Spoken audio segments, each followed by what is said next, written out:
ভারত থেকে পেঁয়াজের আমদানি অব্যাহত থাকায় হিলি স্থলবন্দরে পেঁয়াজের দামে এসেছে স্বস্তি। বিস্তারিত জানাতে হিলি স্থলবন্দর থেকে সরাসরি যুক্ত হচ্ছেন সহকর্মী শফিকুল ইসলাম শফিক। সরাসরি যাচ্ছে তার কাছে।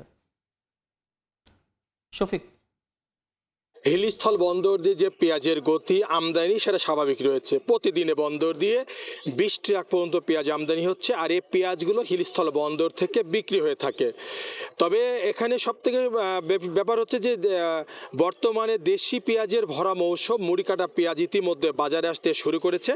আমরা যদি আপনার বাজারের দামটা জানাই, আজকে এই মুহূর্তে হিলিস্থল বন্দরে প্রতি কেজি পেঁয়াজ বিক্রি হচ্ছে 48 থেকে 50 টাকা পর্যন্ত বিক্রি হচ্ছে, যেটা কদিন আগেও তার থেকে 10 টাকা দাম বেশি দাম ছিল।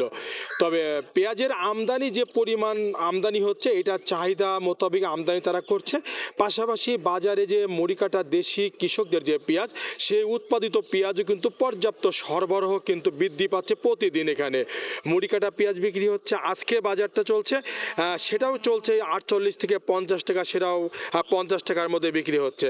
তবে ব্যবসায়ীরা বলছেন, যেহেতু দেশি পেঁয়াজের ভরা মৌসুম আর ভারত থেকে পেঁয়াজ আসছে, যে দামটা হতো 50 টাকার মধ্যে, সেটা কিন্তু সহনীয় পর্যায়ে আছে। আমি স্থানীয় এদিকে ব্যবসায়ীরা বলছেন যে সরকার যে আইপির জটিলতা বা আইপি যদি তারা পর্যাপ্ত পায়, সেক্ষেত্রে পেঁয়াজের আমদানি বাড়বে, পেঁয়াজের আমদানি স্বাভাবিক থাকবে। হিলিস্থল বন্দর থেকে পেঁয়াজের আমদানি বাজার নিয়ে এতটুকু ছিল আমার কাছে সর্বশেষ। হিলি স্থলবন্দর থেকে যুক্ত ছিলেন সহকর্মী শফিকুল ইসলাম শফিক।